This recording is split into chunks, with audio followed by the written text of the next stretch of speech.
feeling good. Yeah, I'm ready. I'm warmed up. Trailblazing. Yeah, we just took like an 80-hour break. We're back.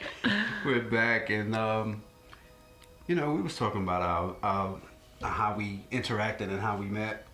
We was meeting on wrestling shoots, and it's sharp as iron sharpens iron, and I want to know, like, what are some of the best places that you have shot to seem to better your skill set? What type of places do you think create some type of inspiration to sharpen your skill set, to keep you on your toes?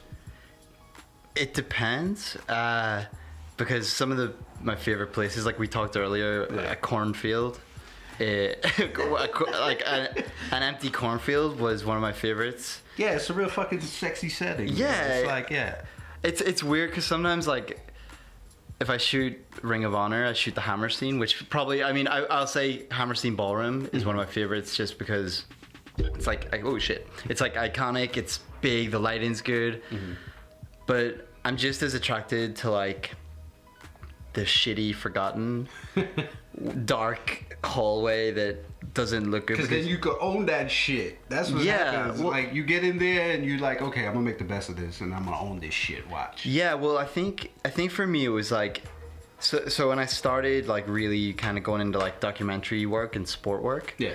I used to make, so before I lived in the States, I'm from... Yeah, where are you originally from? So I'm from Belfast in Ireland. He's a fucking Belfast. Yeah, Fit Finley. He's a fucking Belfast. So I was like, I'm in Belfast, and then I worked in London for a couple of years, but I was actually like a celebrity photographer's assistant. So that was like a lot of shoots for like Vogue and Vanity Fair, and it was like we shot like... He's fancy. No, I'm not. That was fucking fancy. No, the photographer was fancy. I was putting up light stands and getting coffees and that kind of shit. Oh, but you was doing the grime and grit work. Yeah, I'm still doing it. And hey man, it all pays off. Pay dues. That's all we do. There was like highly produced photography, and like I liked it. And like that's where like I learned like a lot of like my lighting tricks. Yeah. But I came back to Ireland and I had a lot of friends who were boxers. So I'm like, okay, I want to make this work on boxers, and I would go into these like unbelievable spaces, and then you take a picture and it looks like shit. I don't know if you've had that before. I have I got those hard drives. Yeah. Full of shit. For the first couple of years, maybe 3-4 years, it was all shit. Yeah. Exact same. So it was like, I think eventually when I started to kind of figure out how to make those like shitty spaces look good, or how to bring out, because it's like even if it looks amazing from your eye, the camera can't really pick it up. Yeah. So I kind of like the challenge. I mean, last week I shot in Church Hall. Yeah. Church Hall in Brooklyn, and it was so like it was the ugliest light, and every photographer there was like, I hate this, and I was like, no, this is it. So when you speaking of hitting those sweet spots, creatives trade. Okay. What do you find is your sweet spot as far as on your settings? Because I know that you could go to any place and make it pop and come to life, but what are the tricks of the trade for that? I don't want you to give away all of it because I know you're not going to give away all of it. But give us some insight on what do you think are your best settings for indoor without flash and then with flash. Okay, so what I realized is that I think some people are like afraid to push the camera. My ISO is like high. It's like really.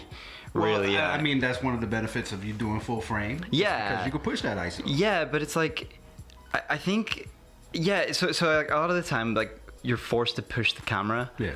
Or I would rather push the camera and have a grainy image than use like a speed light where the light pops and it loses it, or someone's like really overexposed and everything's dark. Yeah. So it's not that I have like a sweet spot with the camera. I mean, honestly, most wrestling stuff, depending on the situation, it's like 2,000 to like 6,000 ISO, 300th of a second. Yeah. But I shot a lot with like I don't know if you remember at the start, I used to bring lights everywhere. Yeah. Yeah. He'd be like, yeah, man, I can't. I'd be like, how did you get here? I just came here. Yeah, like, yeah. What the fuck, it's man? like like you take like 3 subways and 2 buses with that shit. It makes a man out of you. You're already done before the shoot starts. But I realized through that, like, although sometimes I would get these really cool flash images, I missed so much shit. And that's what happens when we start focusing on the gear. Exactly. You know what I'm saying? It's just a tool, but is it needed? Sometimes it's just not needed. Yeah. I mean, honestly, most of the time now, I'm just like, sometimes my bag is so light, I freak out that the camera's not inside it. That happens to me often. I'm like, did I pack my camera?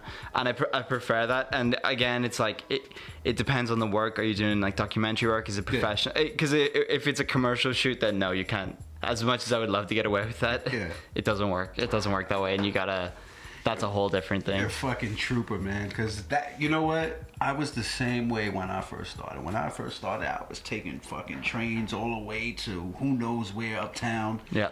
Toting around 100 pounds worth of gear. For no fucking reason. Yeah. Just to get the image in the camera. You know, I was getting additional. I was the only guy that was bringing fucking 4 to 6 soft boxes, assembling them, having weights in there, 2-3 cameras, all for what? Yeah.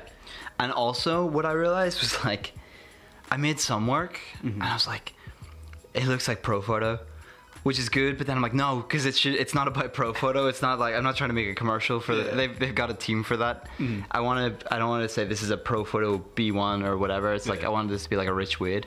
So I think the sort of where you learn if you're good at it or not is when you're confident enough not to have to depend on gear. That's what the time allows.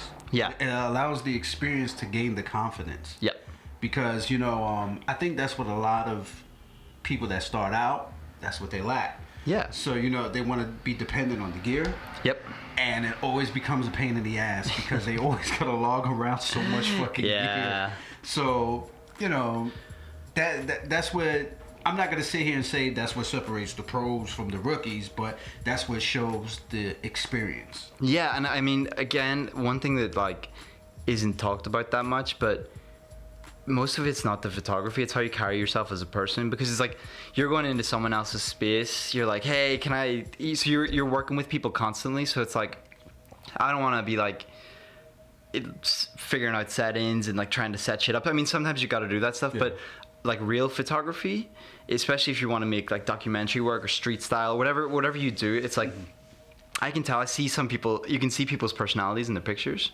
And you can tell the awkward person. You can tell the person that has spent like $20,000 on gear and has been in the basement all their life. You're like, I already know this motherfucker. Yeah, and it's like you're not gonna intimidate me. Your work's gonna suck. It's funny, you can see how people's minds work through it. Yeah, because when I was doing a shoot with Arnold Schwarzenegger, and then he was like, "Yeah, I'm lying." Yeah, I was gonna say, I was like, "Oh shit!" You see, dropping a bomb. He caught on. You can't fucking fool this guy. He's good.